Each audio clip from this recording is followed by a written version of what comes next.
So at Vogue, I had my hit list, and Amal Clooney, in another life, I wish I was a human rights attorney who's gorgeous and elegant and well spoken. I'd always wanted to speak with her. I think both of them are super cool, and I love that she's not afraid to wear certain fashion things, similar coloring. So again, I like that too.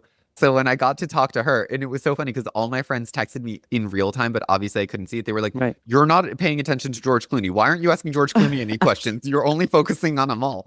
And I was like, "People, have you not met me? I don't care about him. What am I supposed to talk to him about? The Nespresso campaign with Danny DeVito? I care about her.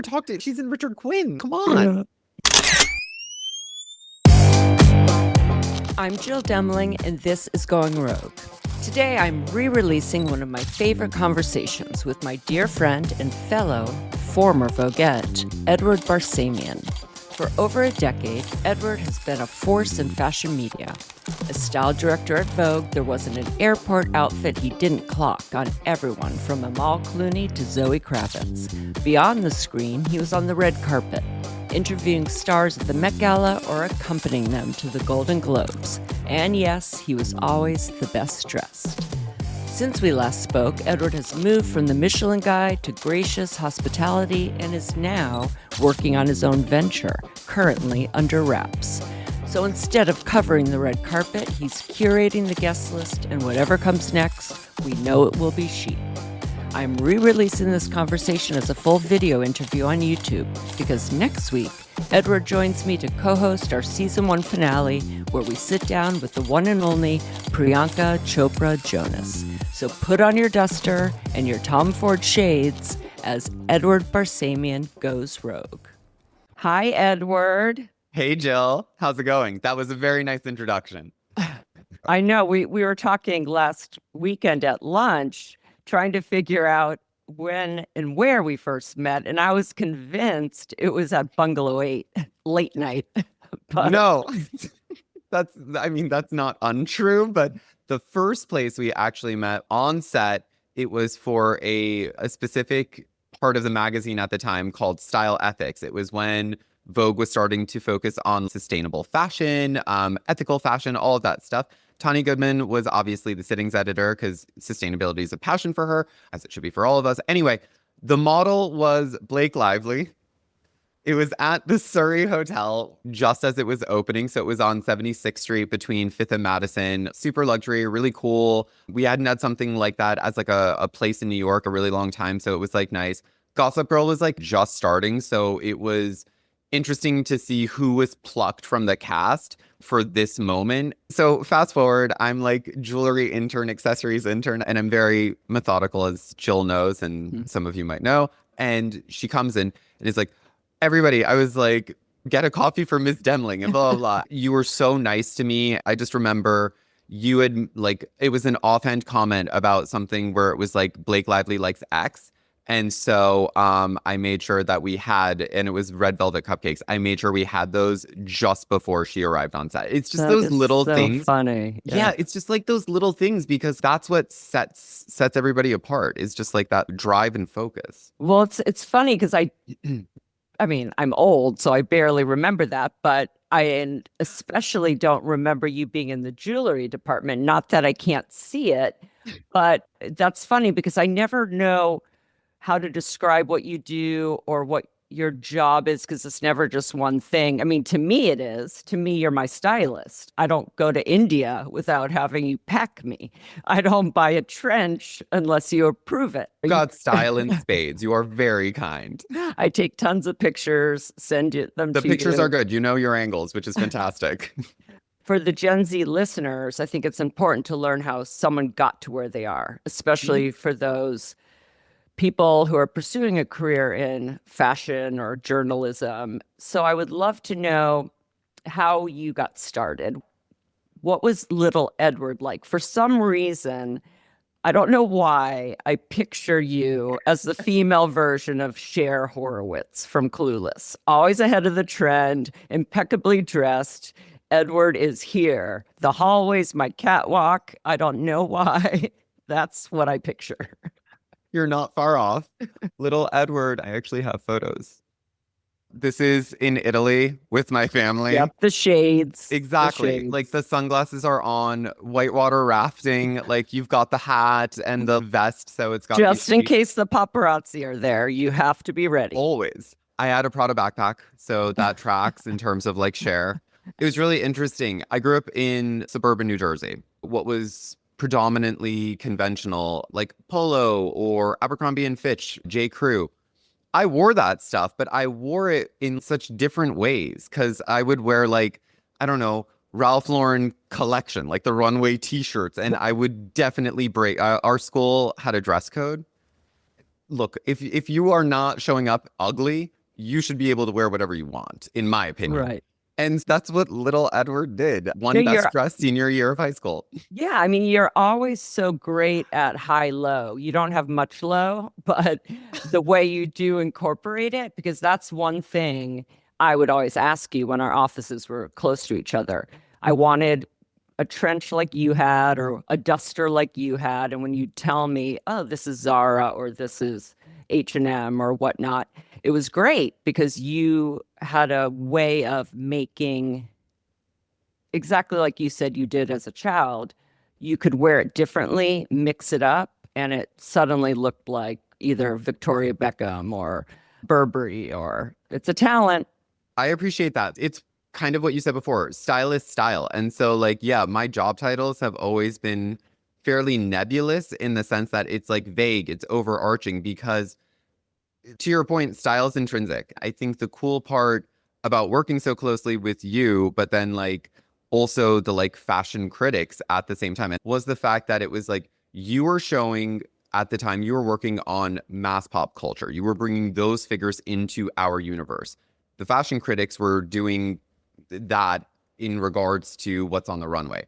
Merge those together, and that's how you talk to everybody. And again, that's how I've always approached dress. I feel very privileged that I had like supportive parents who allowed me to express myself, who I felt like I was at that time through ready to wear, through fashion. So that's interesting because I was going to ask, knowing that your mother, who recently passed, was this chic woman. I mean, you've blessed me with some chic hand-me-downs that I treasure. So when you said they were supportive of you being who you are, I assume they were supportive of you going into the career you did. Very much so. I stumbled into editorial. Yeah, what did you study in high school or college?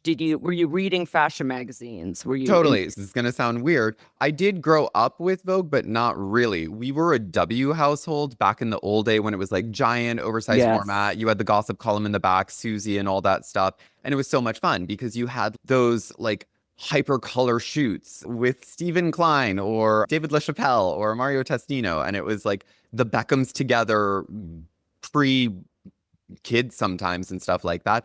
And it was just like the hottest thing in the world. So for me, that was my first entry into fashion editorial, was growing up with my mom's W's. We obviously would go Short Hills Mall, shout out there. That was my fashion baptism. So that's where we would go like shopping and stuff like that. The moment where it clicked that fashion can be a career was or as a kid where I knew I kind of wanted to do something in this space was 1997 Oscars. Nicole Kidman wore this John Galliano for Dior Couture Shang-Tsung style chartreuse dress. And literally that was where it was like, this is Hollywood. This is a movie star. This is somebody who can wear fashion but knows how to use fashion in an intelligent way that is going to communicate to everyone. And then after that, you saw a lot more people start focusing on wardrobe a lot more, which was cool. So when you were graduating high school, what did you think you were going to be? What did you go into college studying? When I was in high school, I was one of the editors of our yearbook. I had a column in the newspaper. I did not get an editor role at the newspaper because they did not think I was good enough. But I did a column and it was way better. You showed them. Well, the two people who were co-editors weren't even very good. Anyway, so during my senior year of high school, I was interning for a society magazine based here in New York. It's called Quest. And that's probably where we met during the bungalow era. You got to speak to the highest subsect of an audience, right? It's society, it's New York society. To be introduced to that, who have access to everything, that was really cool. My grandparents lived in the city, so I was able to stay with them for free. My parents gave a stipend. I feel very fortunate for that. Because they did that, though, that showed me, okay, I can go into editorial. I can turn this into a career. This might not be end game working at this outlet, but like it's the start to what I'm going to do next. And how did you get that job at Quest? Oh, the magazine was delivered to my grandmother's building. It's a magazine that's given out in like the zhuzhy buildings here in the city, or in Palm Beach or in the Hamptons and stuff like that. So I remember she used to give them to me. It was Quest, Avenue, Gotham, and probably a few others. Senior year high school, so I'm still like way underage. I wrote to Condé Nast because I, at that time, read GQ, if you can believe it, and Cargo and all those kinds of things, which is insane. I actually shockingly did not apply to Vogue as an intern. W, which I think was still on 6th Avenue or something. And so they had said no. All of Condé Nast basically said, no, you're too young. We only accept college students. And because I was just before freshman year, they said no. Quest immediately, like the editor-in-chief, David Patrick Columbia, wrote back. I interviewed, and I remember I was wearing a Ralph Lauren pink pony tote, which I thought was the coolest thing at the time. It still is. I love that campaign. But like literally, I thought I was like the biggest badass. Now I'm like, oh, whatever. So you wrote him asking to be an intern the summer after high school before college, and you got the gig. I got the gig. They took as much free labor as they could. They had me doing stuff for the fashion department. It had started off as a luxury real estate magazine. So that was the basis of a lot of our content. So I was working with like luxury developers or interior designers who were doing luxury developments. So it was really interesting. But at the same time, they were like, you go out, right? So like you need to start talking about like where you're going out, who you're seeing, all that kind of stuff. And that was really fun. And to your point, I grew up in the suburbs of New Jersey. Up until that point, I had come into the city for like family things or to like go to the symphony, the opera, whatever, like what we did as kids growing up. But the clubbing aspect, the like going out aspect was a lot of fun. Plus, I was like younger and it was like really cool. So. And then you went off to college, and did you study journalism? Did you continue? I went to St. Andrews in Scotland. And this is what I will say to any like Gen Alpha or Gen Z younger that aren't in school or college yet. If you know you're going to come back to New York, take college as an opportunity to like travel and to go out. I was the only person in my school's history to like go to St. Andrews at that point. And then afterwards, you would always have one or two subsequently do it. I think it was a fantastic choice. I studied international relations and art history. International relations, and we'll get to this later, I'm sure. Hugely important in our industry, like diplomacy 101. Like if you don't know how to talk to many different bodies at the same time in a clear and direct manner, you should be finished in this industry. But yeah, it was good. It was a really cool experience. I only did it for 2 years and then I transferred back to Parsons in the New School. I think I knew what I wanted to do. And so I really wanted to just be like, let's get going, right? Exactly. Because life's too short. And then from Parsons, what was your plan? Did you have the magazine list again? You knew who you had reached out to. So when I moved back from Scotland to New York, I was like, I'm getting an apartment. I'm going to do this. It was on the contingency with my parents that I was able to work full time for Quest. Their market editor at the time had left. She wanted to have a family, so she did. And they were like, he's young, he's cheap, he's got taste. So they gave me a job for literally next to nothing. And I'm not even kidding you. I think when I got the contract, I went out and I like bought something so ludicrous because at that time I had barely a salary, but I was like, we're going to do it. This is going to mark this moment. Anyway, I knew towards graduation of college, I was working full time at the magazine and going to class full time. I split it up so that I would like, because I was also covering evening stuff for the magazine, I would sometimes go to class in like a suit or change into a tuxedo. It was insane, but like hilarious at the same time, like Bond-esque, but like not as chic. Anyway, as I knew I was about to graduate, I saw that there had been a posting for a accessories, specifically fine jewelry intern at Vogue. And at that time, Vogue had specific editors for specific markets, like hats, belts, gloves. that was somebody. Right. Bags, Lingerie. Yep. lingerie, bags, et cetera, et cetera. So fine jewelry, given the value, given the sensitivity of it, also given like the fact that a lot are advertisers, it's a very sensitive market. And you need to be somebody who's like very detail oriented, but understands what sets something apart from the rest. Coming from Quest, where again, we were working with Graf, Harry Winston, Van Cleef, like I had experience with this. So I was really excited. The scary part was I was graduating college and I was leaving a job where I had been there for a few years. How did you juggle the job while you're still in college? I really had very little personal life at that time, to be totally transparent. Like I would go out, I would party and whatever, but it would be part for work. I have to report and cover and whatever, partially to get the magazine out there to a younger demographic. But I was pretty much a monk. I would go to class, go to work, and then go out and then just repeat that cycle. And that was really it. And they were fine with you not being in the office full time because you obviously had. Correct. I would be in class during the day for an hour at a time. I would go to class at night. I would go to like some classes in the morning. It was like Tetris trying to figure it out. But again, remember my role as market editor. So I was supposed to be out and about at like Herrera or De La Renta. Back when they were all on like 7th Avenue and a block away, you could knock them all out in 25 minutes. Right. It's so interesting you asked that because I look back and I was like, damn, I could do so much. I don't know if I could do it now. I like to think I could, but no, but that's very impressive.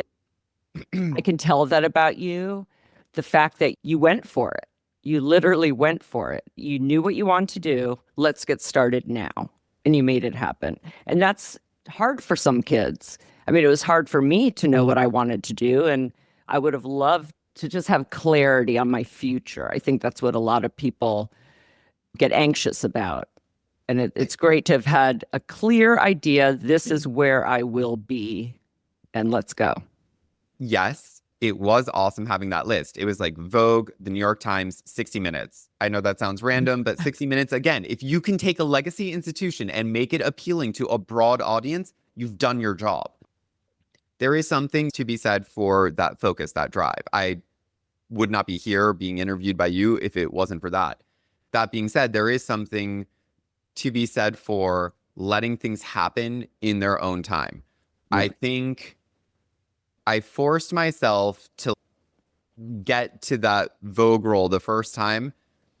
Probably wasn't the right. I then moved into like an assistant role, and let's talk about that now that you're on it, because I do want to know where it started at Vogue, because you have had different positions there. It wasn't as linear as with others who come in as an assistant, become an editor, etc. So you jumped around a bit. What was that first interview? And tell us what happened next, how it all went down, basically. My very first interview was at 4 Times Square, 12th floor, old school Vogue. It still had the receptionists at that little desk. And it was like so cute because it like looked like an English garden. And it was with Amalia Karamitsis, who was the accessories director at the time. And she was in charge of fine jewelry. So she was making the hire about my internship. I got it, obviously. Fast forward, I've been in like fine jewelry for about 3 months. And sometimes the senior editors will give her things to get repaired. And Anna's office came and they were like, we have this like really special Riviera style necklace. It needs to be fixed. So I hand took it to Stephen Russell, which is a fabulous vintage shop. They repaired it because I was earning the trust of all of the different senior editors and going on the style ethics shoot and stuff like that. One of the assistants was supposed to be moved to market to work for then Meredith Melling. And they were like, who can we put in this role? And so they were like, well, what about Edward? And so again, she had never had a boy in her office before. And so I'm the type of person where it's like, you don't say no to opportunity. This is somebody who I've always wanted to work for. 20 whatever year old self is like pinching himself because it's like, you know, the reputation, you know, it's going to be demanding, you know, it's going to be difficult, but at the same time, you will not have a better school. And so it started off as like a trial during the holidays. And my gosh, I remember what the holidays are like. Gift buying. Okay, what did you have to buy? So this I is did also not have why to do it. I feel like no matter how long you were there will always be this unwritten sorority, as it were. You've been in it. And so anyway, Right. you didn't have to. No, that was the junior assistant. But I would see I all the think wrapping paper. Jill clearly was the nice one out of all of the assistants. That was the junior assistant's job. And I just remember the part that was annoying for me is that the junior assistant would be gone a lot, either buying the gifts or in the conference room wrapping. And to man that office by yourself was nearly impossible. I remember when I first started, I can only imagine what you felt because it's intimidating. Okay. The thing about me when I started, I didn't know who she was. I hadn't worked at Vogue at all. So you're coming in probably even more nervous than I was. I wanted to make sure that I showed her what I was capable of. That I might not have been suited to be an assistant, I won't lie. But I wanted to show her I'm going to give you everything. You will always see me do the best that I will ever do. She was good to me. You know, as you said, I didn't have a linear path, and we'll get to it later, but like there's a reason I came back, right? Because Right. I wasn't mistreated.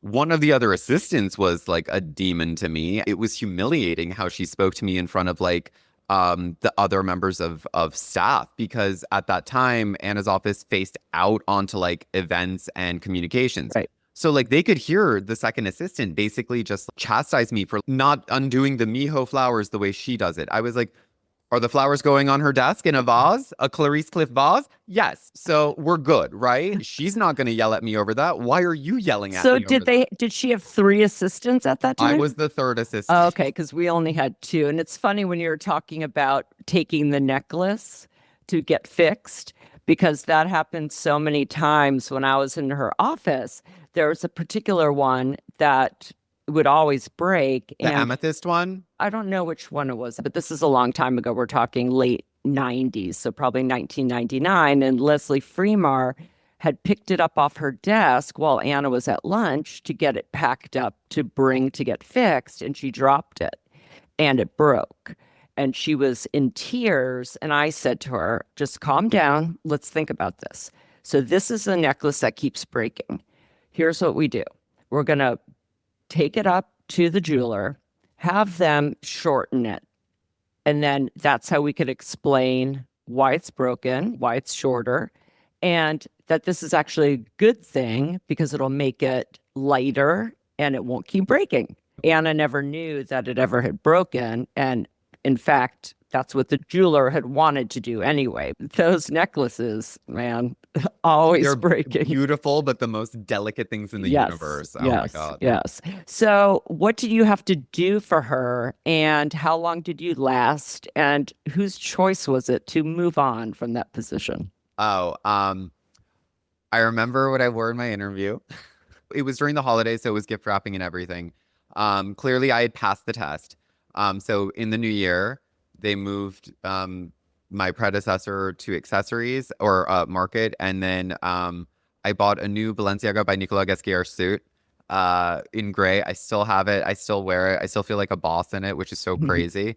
She asked me who my favorite writer for the magazine was, and I said Jeffrey Steingarten, which I think you'll appreciate just given my current role.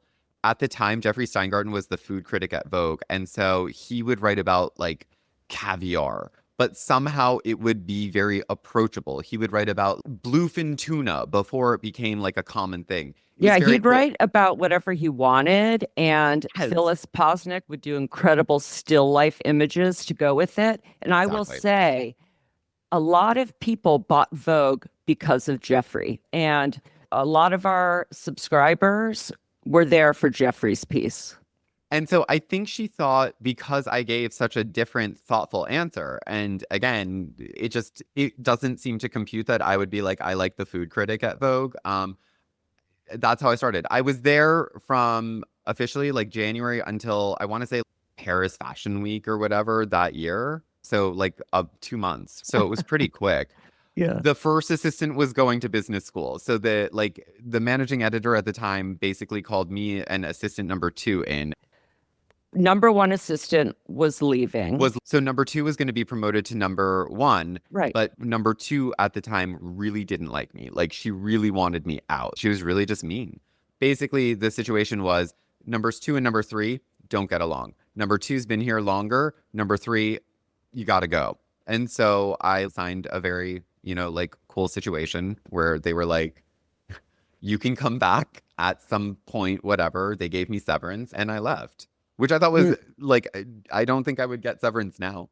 And did you talk to Anna before you left? Did she say anything? She was in Paris. Oh, She was in Paris for Fashion Week. So by the time some of the editors came back, they had shot me notes to my Gmail because I had left some of them handwritten notes thanking them for giving me the opportunity and the chance. Same thing with Anna. I did want everybody to understand I was supremely grateful for them taking a chance on me so early on, especially in such a role, and that I was sad that it was ending so abruptly. But again, it wasn't the right role for me. So how did you handle that? Because that is important, how you handle disappointment or how you might internalize failure, which looking back only led you on the path you were supposed to be on.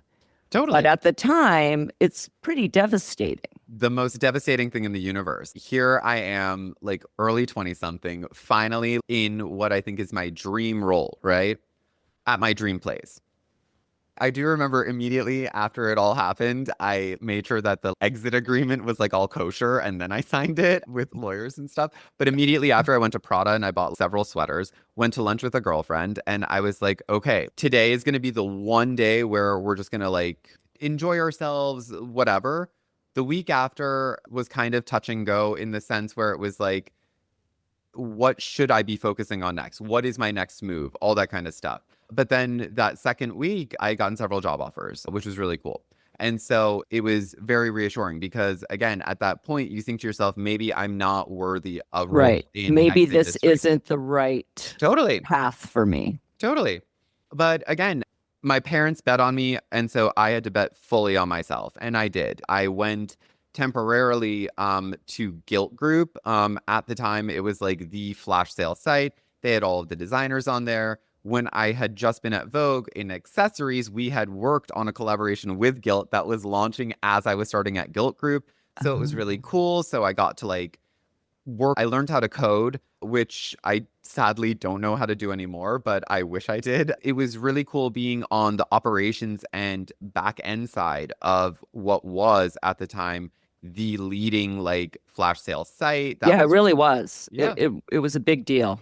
That explains a lot because you seem to know a lot of different aspects of the industry, and knowledge is power. It's great to actually know the front, the back, the middle of how a business works, how a fashion magazine works. So then what? What happened after Gilt? So I was at Gilt from literally March, whenever it was, until September. So Sally Singer had been at Vogue as the fashion news and features director. And when I was there, I was going back to her office because I would have to get stuff. Like Anna would do the AWOK and I would give it back to Sally and stuff like that. Anyway, I lived in Chelsea, so I ran into Sally and I knew she was taking over the New York Times Style magazine. So I had reached out. She was still building her team. She gave me a chance as a fashion associate alongside one other girl who was already hired. It was amazing. And this is the one thing I will always credit Sally on. She knows how to put together this like misfit band of creatives that just work very well together. So she had taken with her from Vogue Sarah Moonves, who was the assistant at the time to Phyllis Posnick. She took Ethel Park, who at the time had been Andre Leon Talley and Tawny Goodman's assistant, as our fashion editors. And then she brought Vanessa Trena on board, who's fabulous and who I was assigned to work with directly. Love Vanessa. That was like the best experience ever. But it was because of Sally that I really, got my foot back in the fashion editorial way. At Gilt, it was awesome and I was still in fashion, but I was there, to your point, on the business side, on the consumer side. And it was cool. It was interesting. But I missed the storytelling aspect. I missed driving the conversation as opposed to driving the sales. I knew I still had more I wanted to get out there. Plus, again, the New York Times was also on my list. That's insane. It's the style magazine. but I'm very driven. I got to write for Styles because I messaged the editor and I set up a coffee and I was like, I would love to contribute. Bill Cunningham was there. I got to see him work on his layouts and he like asked me my opinion. Like, how many people get to say Yeah. shit like that? Not a Yeah. lot. It was insane. And it's because Sally believed in me and gave me a chance that I was even there. So I'm very And grateful. how long? I know Sally didn't last that long there. I did like what she did for T, but it was different than what T had been formerly. So Totally. I don't know what exactly happened there.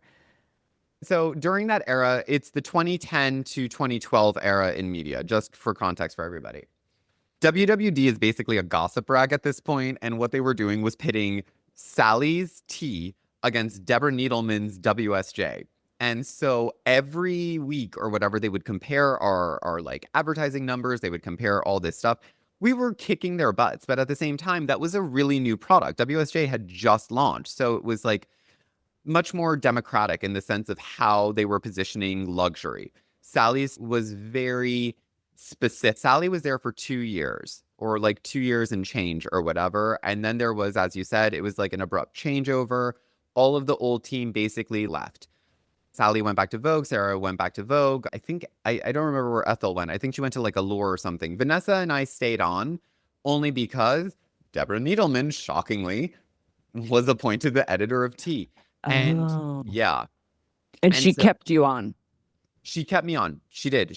Deborah did get rid of some other members of the like beauty team and features entertainment team.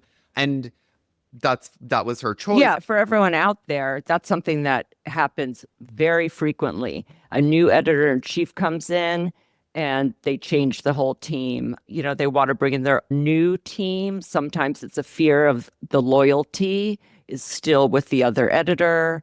So that's a typical thing that Totally. happens. You see what you inherit. You make decisions, intelligent decisions. You don't just arbitrarily fire people. Mhm. And then you build up your team with people whom you value, whom you respect, whom from a creative standpoint. But back to T for a second. When the new era came on, I kind of knew I was like, I gotta get back out. I had to let Sally and the rest of them get their feet wet at Vogue.com. So that's what they were doing. They were all going back, but in a digital capacity. And this is, again, the era 2013, 2014, when .com was still like the digital home of style.com, Vogue, and W. So it was aggregating magazine articles and doing very limited digital first series. So it was really early days. At T, I had built up an audience. I had built up like credibility in like celebrity style. I did a thing called like Look of the Moment because T's website was called The Moment originally or whatever. I think they changed the name. But my point is this. I had done like style columns. I had done market columns, all this kind of different categories to see what worked, to see what is an audience interested in. How can we bring celebrity into this context in a way where our readers will engage with it? So it was cool. And without having to pay for a shoot. That's also Oh, a way totally. to do it. Totally. I'm very cost conscious. I am all about maximizing one's revenues. And, you know, if you can use a chic shot of somebody on a red carpet and get the same message out there as you would if you were to do a like $30,000 shoot, use the Getty image. License it for $75 or whatever it charges editorially. Are you kidding me? The effect is still the same. Yeah, and I Uh, know when Sally came back, because obviously I was there, that a lot of focus was being put on digital. We were behind the times at Vogue. We really relied on advertisers in print. We still were very much wedded to the physical magazine, but everyone else in the industry was moving forward into the digital world. And I know bringing Sally back, there was a great emphasis for everyone to acknowledge that there is a digital world and we must be in it. I remember that team being built up, and at first we were very separate. And you could talk more about this than I can, but who we were featuring on Vogue.com, the talent that were getting the most hits and the most following were not the same celebrities that were in the magazine. And I know it was a bit tricky. It was church and state in a bit, but let's start with, when did you go back and what was your position back at Vogue.com? So it's been long enough. I will give you an exclusive on going rogue, confidentially. When I was still at T, I was at the jewelry shows in Las Vegas. I get a phone call at God knows what hour, like 11 something at night. It's Chelsea Zalopany who works with Sally, and they're both back at Vogue. Chelsea's, hey, Sally has an idea for you about a celebrity column. I start this celebrity column. It's called 5 Stars. Basically, it's 5 paparazzi shots of 5 different celebrities in one trend. So it can be like denim mini skirts, or it can be like boho dresses, or I don't know, the same handbag, what have you. I did it anonymously for a full year. I got paid really well, Oh mind my you. I got gosh. paid better as a contributor than I did as a staffer. And I was trying to negotiate the contributor rate. I did that for a year anonymously. It was their most traffic Well, columns. why didn't you just go over there? Oh, I was also in the process of buying a co-op, so I needed to show job stability. So I waited until the board approved me, and then literally I resigned the next day from the Times and accepted the role at Vogue. Wait, so you didn't leave the Times to go to Condé Nast because of an apartment? It was also, we wanted to see if the column would work. It was Okay. twofold. It was twofold. But again, it was nice having that job stability for London Terrace. Okay, so now you're at Vogue. I'm back at Vogue. Did you have to meet with Anna again? No, because at that point, digital, to your point, the company had made such a huge investment in digital. And so if this is who they believed in, and they brought me along with, I want to say 2 other external hires at the time, Alessandra Codina, who I believe was coming from either Bazaar or WWD, and one other person who I can't remember. It was, I think Anna had such faith in Sally's like group that, and again, she knew me as like a known quantity. It's not like I had done anything wrong. It was just like Right. not the right role. So no, I didn't have to meet with her again. So then right when you get back to Vogue, you start this column. Yes, I had negotiated for, and I won't lie, given everything that had gone down before, I said, let's start off as contributing style editor and test each other out for a year and then reassess the relationship afterwards. Because I wanted it to be, if I was going back to this place, I did want it to somewhat be on my terms. Them telling me I was doing the most popular column did give me that confidence. I know what I'm capable of. I know I'm good at this. So I just want to caveat that. Like, if like people know your worth, like definitely don't be cocky about it, but the early part of a negotiation is the most important part. So when you get back to Vogue, you immediately start on this five-star column. We start on 5 stars, and immediately from there, like we're still doing it, but I'm talking with our product and engineering teams on what is the next functionality coming out? What are we going to be investing in next, so that I can start thinking about how do we make this better? How do we make this type of content more attractive moving forward? And so I know that from a visual perspective, Sally had brought on a lot of like different types of video people. So are we able to level this up where we start making the shoots with digital subjects? And we'll talk about choice of people in a second, but are we able to start doing these things, making them saleable, similar to what the magazine does, but in a much more in real-time way? So click to buy due to affiliate linking.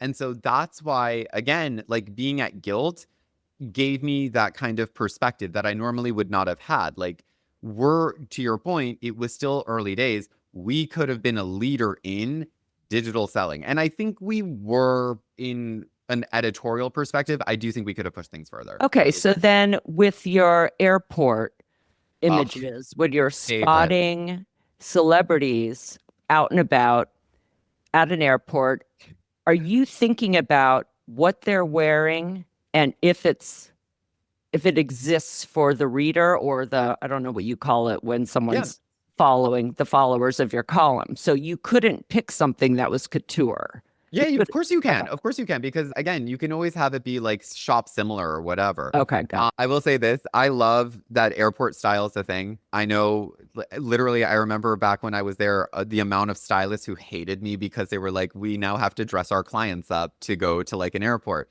And I was like, look, if I'm looking put together and I'm in denim, your client can too. They're photographed by everybody. By the way, I am wearing a sweater that both Jimin and one of the girls from Blackpink wore at an airport. This is my airport sweater, actually. That's genius.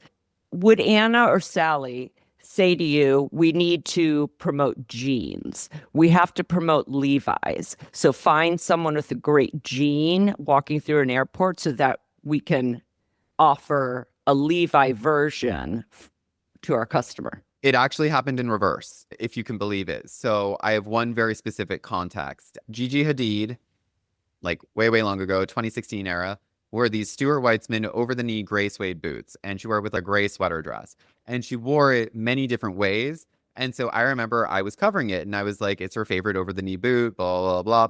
Lo and behold, she then gets a contract with Stuart Weitzman. But Weitzman, because they saw the traffic that our site was bringing to that boot style, took out branded content with us, digital advertising, digital banners. I did SpawnCon, obviously unbylined once, as a test to show the team of writers who the publishing side had brought on how to do sponsored branded content that still felt like organic editorial content. And it performed really well. I have to say, it wouldn't come from Anna or Sally. Susan Plageman, our publisher at the time, who's president of WME Fashion now, would send emails to me with Anna and Sally in copy being like, I just saw your piece on this, love you. They just came in for advertising. Thank you so much. They just saw this piece. We're really appreciative of what you do.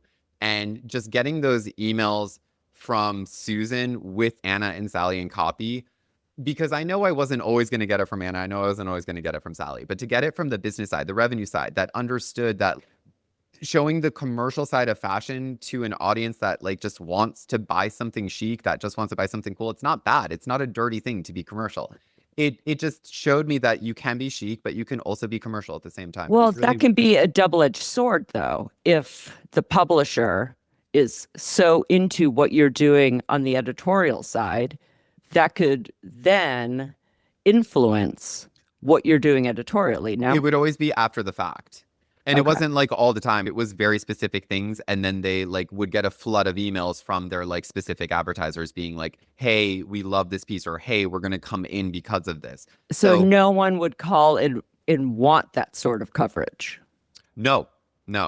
What was really cool was Choma Nadi, who's head of edit for British Vogue now. She was my direct boss, fashion news director at the time. But she gave me a coterie of writers on that team to sprinkle out celeb style. So it became just me doing it. Till now it was a team of 10, which was awesome and really helpful. It was never a case of, can you guys write about this bag? For me, it had to be chic. And I will say this, I felt very privileged to be at .com during that era, like 2014 to, I'll say like 2017, 2018, where we really could push it. We were able to, I got to interview Erica Jane before the whole like... I remember when you brought her in. And that's the thing. We got to do stories about people who are in the fashion sphere, but doing it on their own terms in a still very chic way. So it's still Vogue at the end of the day. It was just, again, showing it in a different lens. And how many columns did you have at the time? And what was your deadline situation like? You're having to write, you're having to deliver on a consistent basis. There were days where I would write up to 6 celeb style stories a day. And by 6 celeb styles, you're talking, it's not like long form 1,200 word essays. It's between 300 to 750 because you wanted to track on Google. And again, like the audience is reading every third word. So there were days I was doing up to 6 of those a day. I was also editing our party section, which I thought was tremendously important. That was the section Anna would message me about, to be honest. Out of everything, that was the one. And I appreciated it because like she knew I took it seriously. It was like, I view Vogue party section as the cultural barometer, or like when I was editing it, I viewed it as the cultural barometer. I still think they do a very good job. Anyway, it was hard at times because there were sometimes looks I wanted to actually cover that I would assign out, or interviews where it was like, I don't have the time because now I'm managing a team. Now I'm trying to develop deeper relationships with either design houses or with the talent directly, like with you and stuff like that on meet and greets, so that we can start doing different types of stories around celebrities, around their style. That's when we started doing a lot more expanded coverage of red carpet. I was able to build the job into what I wanted it to be. Was at that moment, In Style was the only title that really covered celebrity red carpet. I personally didn't think it was that great. And I said, Vogue is the fashion authority of record. We need to be doing this. So we started doing it. And I was like, we're going to get the stylist to do photo diaries. We're going to go to the jewelry houses and say, tell us the making of this one-of-a-kind piece you made for such and such person. And then we started doing video. And then slowly and slowly, as we saw different social medias come about, that's when they started integrating me into some of the content, which whatever, but Right. it became fun. But how about if there was no one chic walking through an airport one day? Like, how would you make sure you always had up to five different celebrities? We switched it from 5 stars when we saw that traffic was still good, but I was like, why are we giving away so much in one column? Right. I can break this apart. And so we started doing it as just single people. And then that's how we started building up their fashion personas and fashion profiles. Dakota Johnson was somebody whose maybe style you wouldn't have recognized, but because we wrote about it on a daily basis, where it's like she's pairing her Sambas with a Gucci vintage blazer and vintage 501s.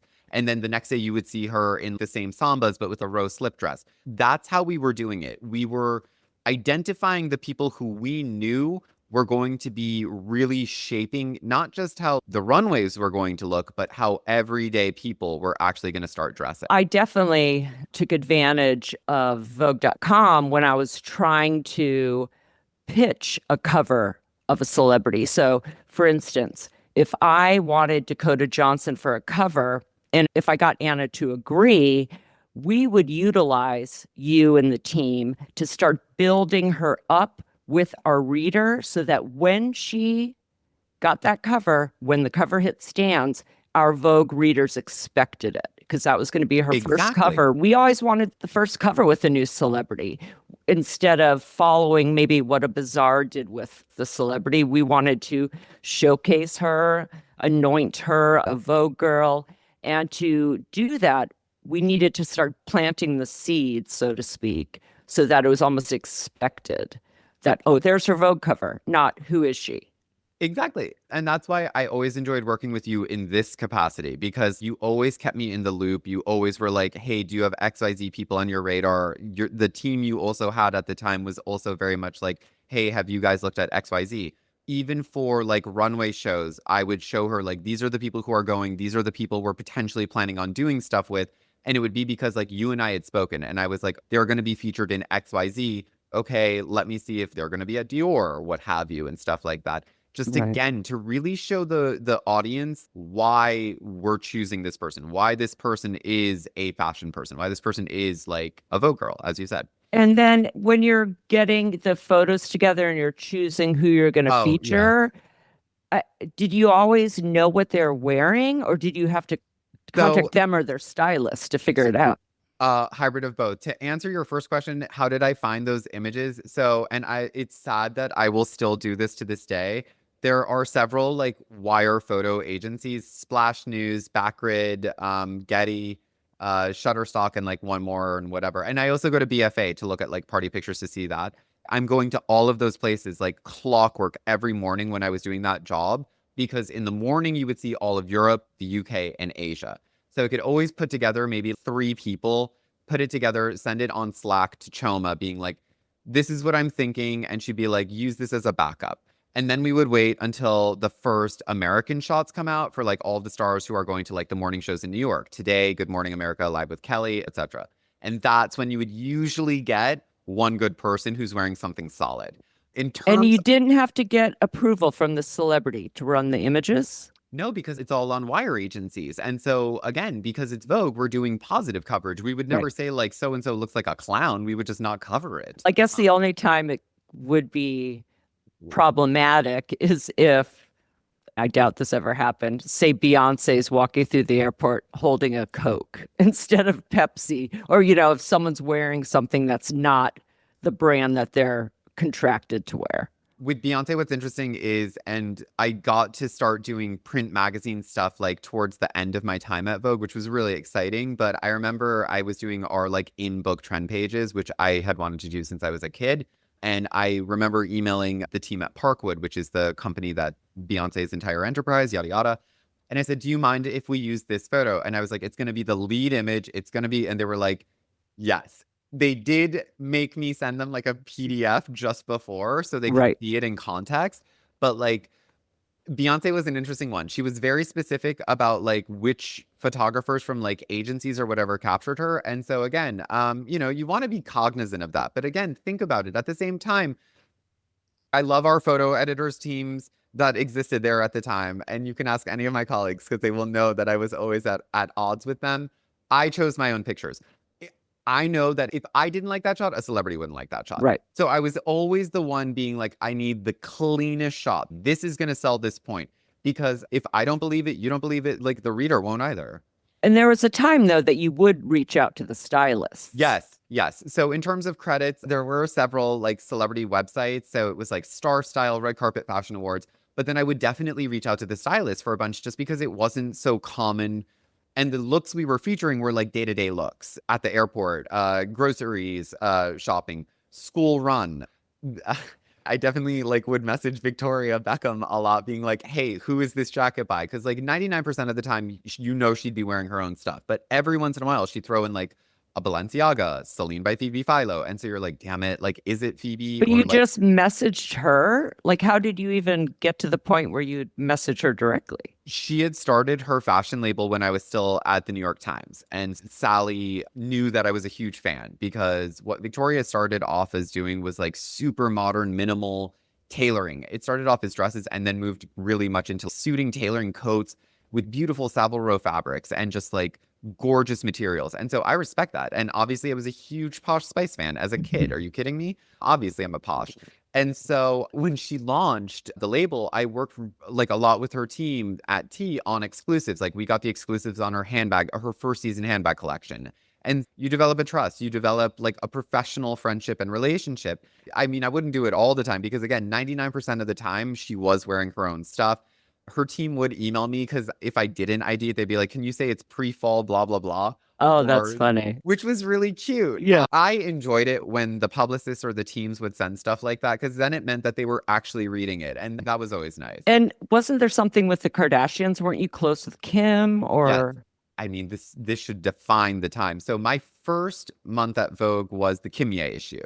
Up until this point, mind you, I had never seen an episode of the Kardashians. I still have never seen a full episode of the Kardashians to this day. I know them straight up just from their fashion. Anyway, I had to familiarize myself with his style, her style, and their couple style so that we could have this, as you said, whole digital package around this really mega cover moment that had never happened before. And so because of that, I was like, interesting, because obviously she went through a massive style transformation. So I appreciated that she at least educated herself and she was trying to like learn about the designers and learn about the houses and stuff like that. She's a fellow Armenian American, so obviously I'm going to be always supportive of that. For me, it was really just the intellectual curiosity. Like she knows she wasn't a fashion person. She's grown into one. And so because of that, I respect it. I remember there was one season of it's defunct, but then Yeezy, and she literally commissioned, or like they had commissioned the company Splash News to photograph it pap style. And I remember it was always supremely expensive. And I used to have to get, if a photo of a celebrity was more than like $200, I had to get approval, which is crazy because all of my columns were like numbers 1 through 5 daily on like the traffic chart. But anyway, so the Kim photos in this exclusive like drop of Yeezy were like $250 each. And I negotiated. I was a pretty strong negotiator. I was like, we want 3 of these looks. We'll give you this much. It was just interesting because, yeah, she would then send a note being like, this is like Yeezy season 6 or Yeezy whatever. She would directly send a note to you. I would get it from the team. From her directly, I remember I got some Met Gala credits or something because I was like, I want to know what you're wearing before. And then did you guys correspond with each other, like become friends? There's a professional friendship. It's so funny. Graydon Carter is releasing his memoir. And in it, he says he's proud that he's never had a Kardashian at one of the Vanity Fair parties. One of my original premises was, I think I talked to you about this, was taking her to like the VF party because she had never gone. And it was at a point where, for me professionally at Vogue, we were trying to think of new ways to make red carpet season like exciting and cool. Like I'd done the Golden Globes thing and it was still really cool. Don't get me wrong. But it's like, how do we start integrating the other brands' like tentpole moments into the Vogue universe? Like GQ Men of the Year, Vanity Fair Oscar, Glamour Women of the Year, which I had already slowly started bringing into the fold. So it was like exciting for me.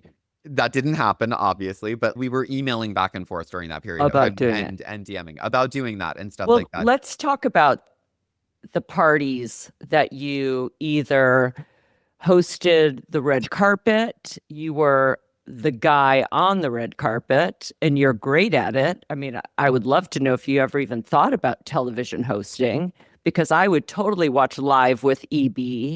You were I adore you. fantastic as a red carpet journalist, interviewer, whatnot. And then you'd also take different celebrities to the Golden Globes, to the Oscar parties. How did that all start? It started off with the Vogue photo video team downloading Snapchat on my phone. They were like, we want you to get comfortable doing this like on camera and stuff like that. So from there, I was presented an opportunity to go to the Golden Globes with Moet, the champagne brand of the Golden Globes. They were like, we really want you. We want you to choose a date. We were thinking like these people. So that first year, which was like 2015 or something, I took my girlfriend, Olivia Palermo, who at the time, massive Instagram girl, still is, like huge style girl, everything, which I thought was very nice of them, considering the fact that like we are friends. So that first year, we had no idea what we were doing, but it was like style. We leaned very heavily into like Mad Men-esque 1950s. She wore Del Pozo with like old David Webb. I wore a white dinner jacket. If I was going as the first time representing Vogue to this red carpet, do it elegantly, bring somebody who represents grace and poise. And that's what we did. So year one really was just about establishing our presence. And did you walk the red carpet at the Golden Globes? With her. Well, I let her do the big moment alone, but yeah, we did it together. Was it crazy? What was it like? Very bizarre. You've got photographers on one side and you've got like fans on the other, and so you're getting screamed at from both sides. But that first year, it was weird. Like, you're taking everything in. And as a friend of hers, because I've known her, literally, we were interns together at Quest, the Society magazine, when we started. It's exciting to see your friend also have that moment for herself. And so it was really cool being able to share that. That was another cool part of being at Vogue, was being able to share moments like that with really close friends. But in the subsequent years, so then it was Rada Priyanka, the Kendall Jenner year. I won't lie, you are never fully prepared for fandomonium at that level. And it's insane. The girl is the sweetest human being on earth.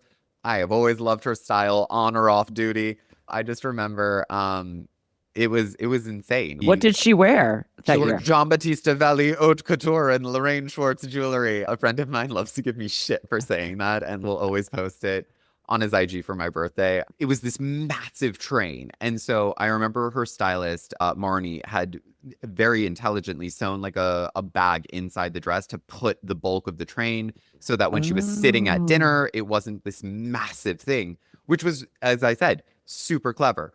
Anyway, fast forward to after the ceremony. The ceremony takes place at the Beverly Hilton. It's connected to the Waldorf, which is also a Hilton property. We went through the kitchen with her guard up to her and Haley, then Baldwin's like suite, so that they could change into after party stuff. It was just like, it's those moments that are just like really funny. Or because I remember seeing you and Priyanka at one of the after parties. Oh my God. Jill, oh my God. At that point, oof. We saw each other at Chateau Marmont at the, I want to say it was like CA or one of those parties. It was WME's party, and Elle Fanning. I introduced you to Elle Fanning. Elle Fanning, who is still one of the most adorable human beings on earth. So those were more the contexts where I was more quiet and reserved, shockingly, just because the red carpet, that's the easy part. It's the more intimate things. It's like, I'm good with you. Well, and then when did you get the gig where you were the one interviewing stars on the red carpet? Oh, for the Met Gala? Yeah. Oh my God. The Tonys. I've seen a lot of them that you've done. Yeah, they got their money's worth, I'll say that much. Met Gala, I remember we started off on Facebook Live, and it was Maka Sex Machina. So I had, again, for Met, typically you have to get your outfit approved if you're like junior. I was in this weird hybrid where I wasn't junior, but I wasn't senior. But again, being .com, being nebulous and whatever, just show up and dress well. It has always been my motto. Anyway. So I had silver in my hair because it was like meant to mimic the machine, but not. Facebook Live, after the gala, my back is to the red carpet. So I have no idea who's coming down. And this is what they had me do. And so I'm desperately trying to get celebrities. Thank God for Tom Ford being the sweetest human being on earth. He was the first one. He talked to me. He was so handsome, so charming, and just made me feel very comfortable so that I was able to talk to like Wiz Khalifa, Gigi Hadid, Zach Posen, Claire Danes. That first year, though, was so awkward just given the position I was in that I remember as we were ending it, and again, Facebook Live, you could hear me say, was that terrible? And so you see all of these comments being like, no, and all this kind of stuff. And it was So were very you at the sweet. top of the stairs? Like, was everyone Bottom of at the the bottom of the stairs. stairs? So you saw as I'm like being like, tonight's theme was all about like blah, blah, blah. And like you saw the gentlemen were wearing XYZ. You see all of these people coming down. And I'm also being told like who to try to go for because they can see the comments in real time. So it's just like there's a lot going on.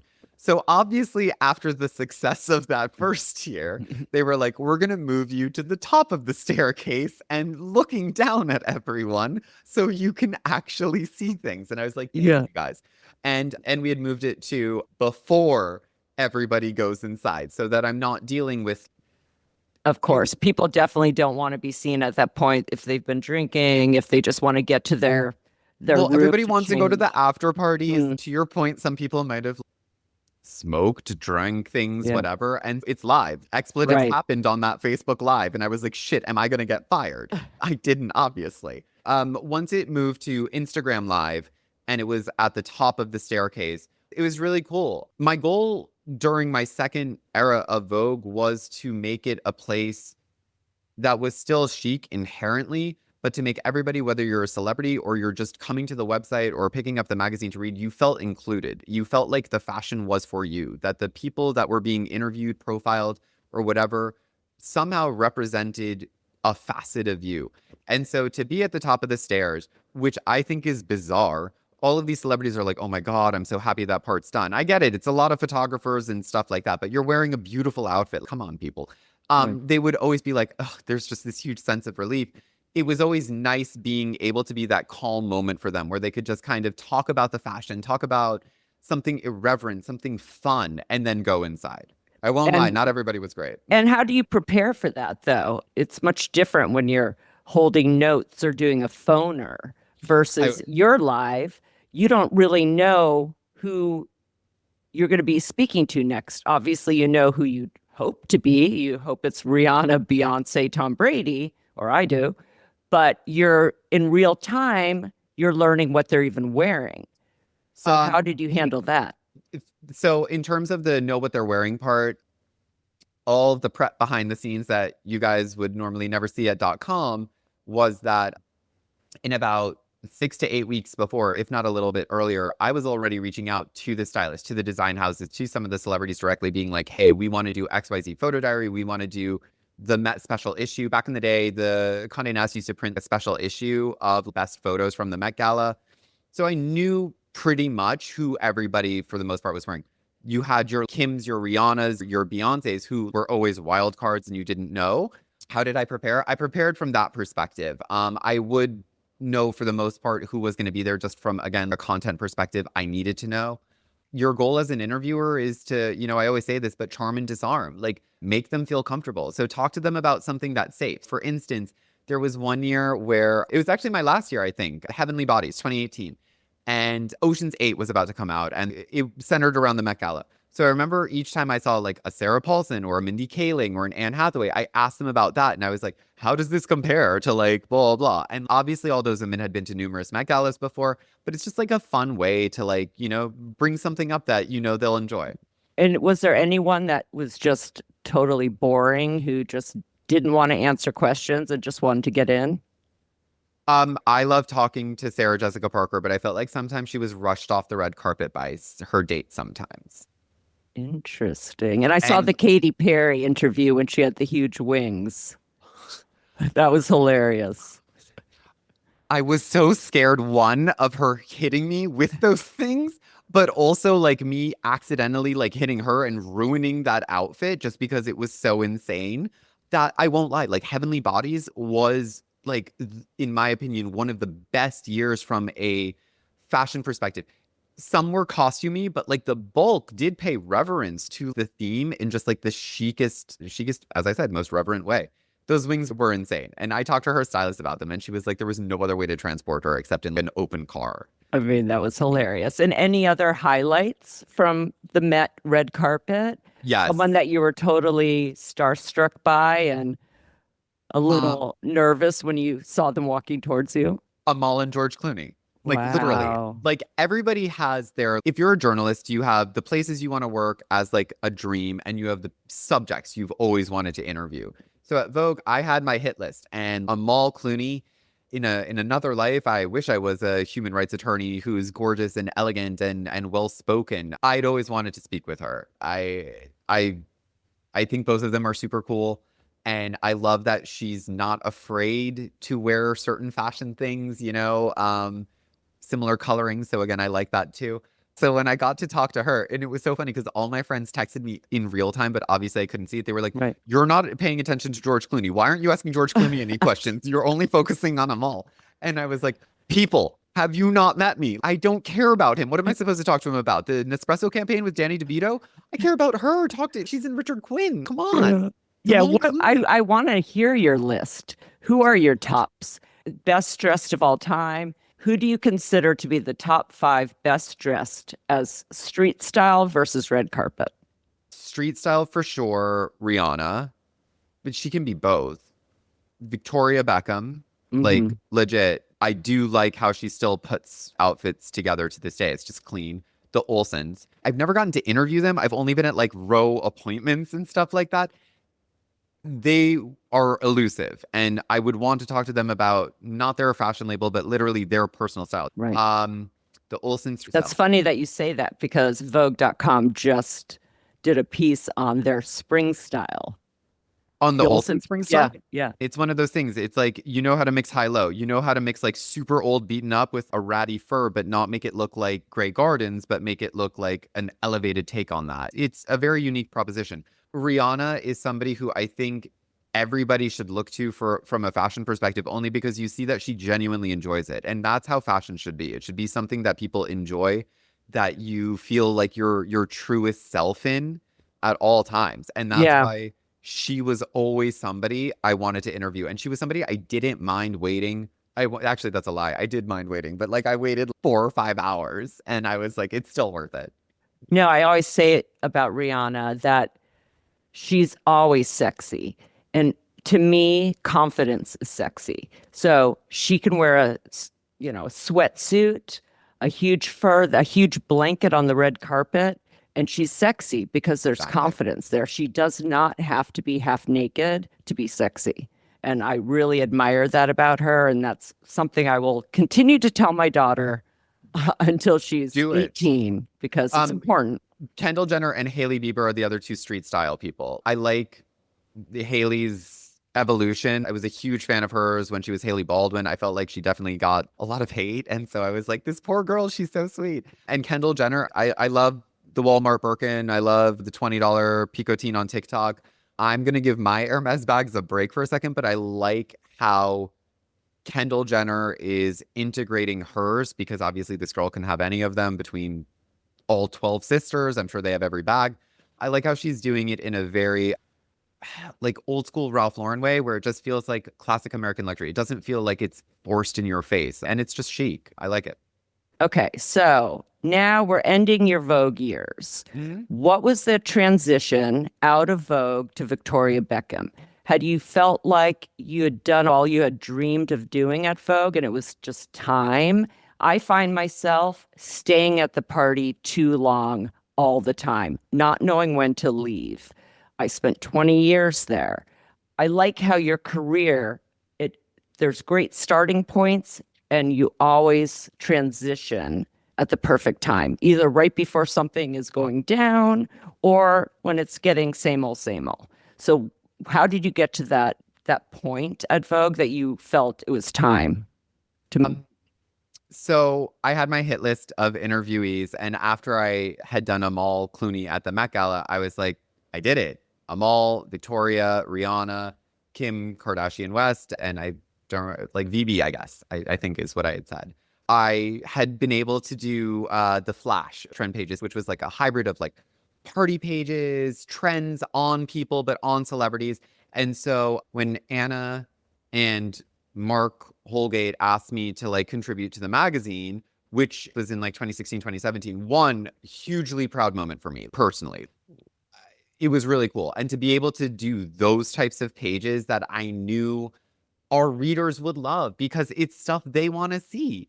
That was cool. So I had done that. I had contributed to the print magazine. I had that regular monthly column. And I got to play myself in Ocean's 8, which is pretty cool. I had done so much. And to your point, also being editors of the party section, I know when it's like, okay, like I'm going to Irish exit. It wasn't that I was unfulfilled because that's not correct. And it's not that I was bored. I won't lie. When you write the celebrity style stuff, if you're writing, like, I love it, but at a certain point, you want to do more. You don't only want to just be selling the Stuart Weitzman over the knee boot. You want to do bigger, greater things. You want to see these things evolve.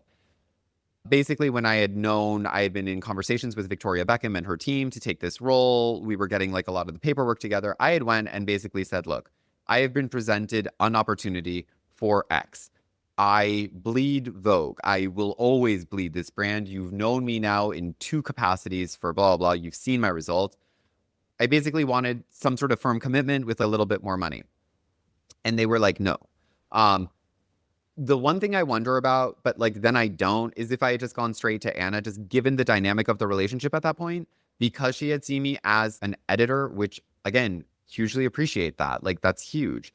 And I like when she would challenge me on the trend pages in the magazine and she'd be like, is there a better look? And I'd be like, no, there's not. This is literally, that is the best picture of that person. I'm telling you.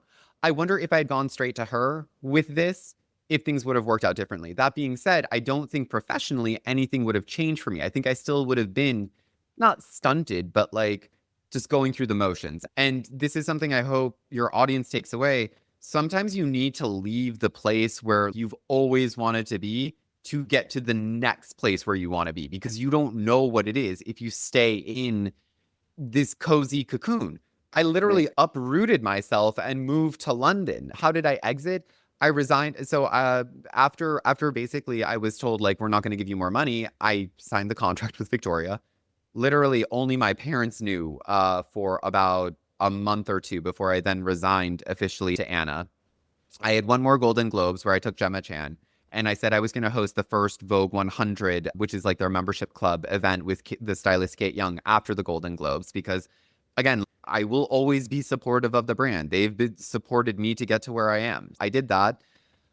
I won't lie. After that, I was sick for a week. Like, the thing about Vogue is it's super glamorous. It's super cool. You get to meet the coolest people. You get to do the coolest things that like 99% of the public will never do. But it is draining top to bottom in the sense that if you're actually doing it and taking as much opportunity as it provides you, then your body will break at a certain point. Mm-hmm. So after going for like 5 years straight, that first day when I got back from California and I had, I want to say like 6 days in between Vogue and Victoria, only because at the time Victoria was about to launch Reebok and YouTube. And so there was a lot of investment, both coming from the business side, but also like YouTube for us to produce like good content. And that's part of the reason why I was brought on board.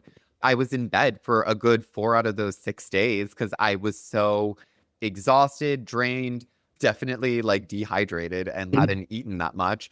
So yeah, it was a lot, but then it was off to London. And what was that role? I know Head it of was a editorial. new role. Okay. It was when I resigned to Anna, she asked, what job are you taking? I remember very vividly when Victoria offered to me, she said, is Anna going to be okay? I said, you guys are friends. You guys will weather this. You guys are friends. You're professionals, whatever. Anna, when I resigned, said, what does that mean? And I said, oh, it's translating her brand's voice through all digital platforms and own channels. Lo and behold, head of editorial is now used globally. I personally applaud Victoria and the board and the team that were visionary enough, because no real brands had editorial as like a defined role prior to her. The reason I wanted to work for her is, yes, I love her. I love the brand's aesthetic and all that stuff. But she had a digital store before she had a physical retail store. Because I remember I covered it at T. I like that she was always much more digitally minded. She understood how to use social. She understood how to connect to an audience. My role was to take that and push that more onto the brand side so that more people saw the brand side and her. Like, So what would that mean exactly? That you were building a story around a specific product? around the brand as a whole. Like she had the brand narrative. The brand had existed for 10 years up until that point. But now we were about to introduce beauty. She had already done a phenomenal job of doing this as a beauty junkie. Like she'd gone to Lanzerhof. Our beauty team at Vogue used to cover her stuff. But what I did was, okay, you're working with Sarah Krill, who comes from Estee Lauder. Let's talk about you guys as female founders, entrepreneurs. You're doing a product with Augustina Spatters. Let's talk to you, Victoria, about your skin health. Like, why is it important to you? What were the issues you faced, like when you were in the Spice Girls, before as an adolescent? Set up the story, set up the foundation for what you're about to launch so that when you do, everybody's, her skin's incredible. Clearly, there's like cause and effect. And Okay, so it's almost like she was the brand ambassador Yes. herself for her own brand. So she was doing the content that maybe a Kendall Jenner would have done for Estee Lauder. Yes, but then part two of it was on the other side, bringing in the other people who are representative of Victoria's interests, hobbies, whatever. So like she goes to the theater a lot. So at our fashion show, we had Sophie Okonedo as one of our like VIPs. She loves minimal style. So Gaia Raposi was there. She loves female filmmakers. Gia Coppola was there. It's just, again, plucking out those figures who are evocative of the brand values, but also her values. Like I always said this, every woman or every person will aspire to be VB. Like the woman will look flawless, doing the school run, dropping off that kid, blowout, makeup, everything. We need to show people you can wear those clothes or you can wear that like makeup and stuff and integrate it more in your everyday life. And that's what the other people were for. And how did you like that? How did you find working for Victoria similar or different than working with Anna? Victoria and Anna are similar in that they're both obviously British, but they have a good business American mindset in terms of like, we want to speak to a big audience. We want to sell to a large consumer base. And that's why I respect them tremendously because they understand that. Like Vogue's a very decisive environment. Love. And I feel like it's spoiled me for every other job because not everyone's decisive. You have to convince people, right? In any normal industry, you have to get people on your side. It's about key stakeholders and getting them to understand like working with you is better than working against you. You know, it was tough because you had to convince a lot of people, we need to invest in XYZ, or like we need to start thinking about our atelier doing custom one-off or blah, blah, blah. It's just little things like that. But again, I felt privileged because they let me spearhead like our corporate social responsibility initiative. So Pride. They were already under development of the first ever VB Pride campaign. It was a really cute t-shirt. It said, everyone deserves love in like rainbow foil. And they were like, okay, like you're gay. We want you to spearhead this and like find us a charity, come up with all of the like marketing, all that kind of stuff. And that was really cool because I feel like if you are at a place that has a voice and a platform, find what's important to whatever that brand is or help that brand or person define it because you have an opportunity to really do some good. You know, we raised awareness for the AKT Trust, which helps British youth homelessness. It was cool. And then it carried on for several other years. I'm sad that they didn't like continue on this year. It's only been like a few years, but maybe it'll come back. It seems like a lot of the positions you held through your career were new positions created for you. They didn't exist before you had them. I mean, that's really cool in one way, but it's also hard in another. It's great because you're not being compared to a predecessor. You are able to do things your way. You're coming in and really taking control of what this will be, what your legacy will be there, what the imprint is that you're going to make there. But it also is hard sometimes for the other side to understand because you're not being compared to anything else. Totally. So I think at Vogue, you're correct. They didn't have a style editor before. To be honest, I was just like, who are the people that paved the way for me to get here? Andre Hamish, Billy Norwich, like so many, but like those from a fashion perspective, most specifically. So like, I would love to, I will never be at their level. And so style editor felt like appropriate, right?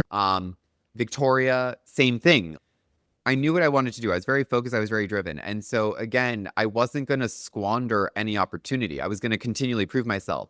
In terms of the results, that's why I feel like I've been given the autonomy at a lot of these very esteemed places because they know that it's not my brand, but I want everybody to feel as passionately about this brand as I do, or love this product as much as I do, because like arbiter of taste, obviously. So, how long were you at VB, and how was that transition? I know I missed you not having you in New York, but we did get to see each other in London because I was working with British Vogue at the time. And of course, you helped dress me for the BAFTA after party.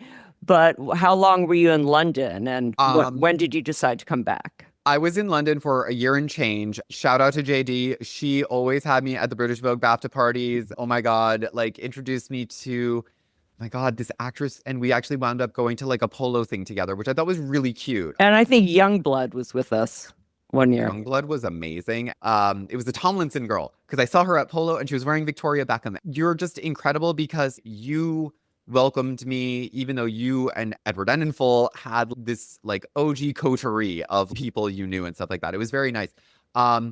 My time at VB was really cool, but it sucks. It used to happen in traditional editorial. Like there were periods at Vogue, and I'm sure you saw it, where people would leave in waves and people would join in waves, right? When I was at VB, I thought it was when everybody was joining. It was going to be like this new group, yada, yada, plus the OGs who I had worked with when I was an editor at T and then at Vogue. People started leaving. And so I was like, what am I going to do? And so I stayed, right? Then the pandemic happened. It was one of those scenarios where it's like, I can either stick it out here and be super far away from my family. At the time, I only my mom we knew was sick, and I could have stayed in London. Like she only told me after I had accepted the job and moved to London that she was sick. So that's a whole other thing. I knew I needed to come back. Victoria was incredible. I don't share a lot personally about myself, but with her, I needed to because she had taken a chance on me, right? It was tougher leaving VB during the pandemic than leaving Vogue the second time, obviously, only because I knew I hadn't been able to do everything I wanted to do there. Mm-hmm. I knew we had gotten her from a business perspective closer to what like the revenue goals were. From a vision and comms perspective, we had laid a beautiful foundation. Beauty was like on the up and up. We had pivoted from YouTube to IGTV because we were just like, YouTube was not our audience. I will just say it. At the time, it's very different now. I was enraged because this pandemic happened, my family's sick, and at the same time, I still want to do this, but I know myself, I won't be able to fully be in it because I will constantly be thinking about what's happening back home. Well, and that's an important, in a way, is it's not just knowing when to leave the party, and it's not giving up. It's just moving on. Yeah. And some people, me included, I want to finish the task, but sometimes it's not meant to be finished. As long as you know you've done as much as you can, you just have to accept that. And sometimes that's hard for people, but you had left fulfilled in each job. And so I can see this being a different scenario where you just getting started. Right. That's the part. We were just getting started. We saw the success of last year's Pride. We saw the success with Beauty V1. We were like on the up and up. So the pandemic, to your point, probably happened for a reason. Like I probably wasn't meant to continue staying there and I needed to leave. Lo and behold, like the lockdowns in London were way worse than New York. So I was grateful to be back home and like with my family during that period too. I mean, looking at your whole career, it's pretty spectacular. Your resume is 3 stars. You really have worked for the best of the best. It's really interesting to have learned all the different phases of Edward Barsamian. But I want to ask you help build it, JD. You were instrumental in the development of so much of what .com did from a celebrity perspective. Think back to like all those crazy videos we used to do on like a shoestring budget. I saw this with what you did with Edward at British Vogue. You've been a champion of people's visions and making them achieve what they're looking for through what your gifts are, which is fantastic. Oh, thank you. I want to know, what do you think your superpower is? What makes you so great at all these different jobs that you've had? I like to think that and I hope this is true, that I treat whomever I work with the same level of trust and respect that I was given by the people whom I still have the highest esteem and respect for. Like, I was given that at a really young age. I could have been a monster. Like, given everything I've done, I could have been an absolute diva terror, especially given like my penchant for like tiaras.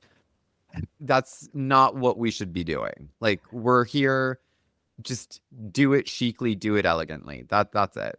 And any great advice that you've been given along the way that you would want to pass on to our listeners? It's cliche, but keep calm and carry on. I got a huge knock in my early 20s from the place I always wanted to work. I understand the mindset of being like, oh my God, life will never go on, blah, blah, blah. What am I going to do? It happens to everybody. Everybody who you know, who you look up to, has been fired by one place, whether it's the place they dreamed of or not. It's happened to everybody. What you do after is what defines you. So at the end of each episode, I like to ask my guests 7 rapid fire questions. Are you ready? I hope so. AM or PM? AM. Interesting. Uber, Subway? I mean, Jill.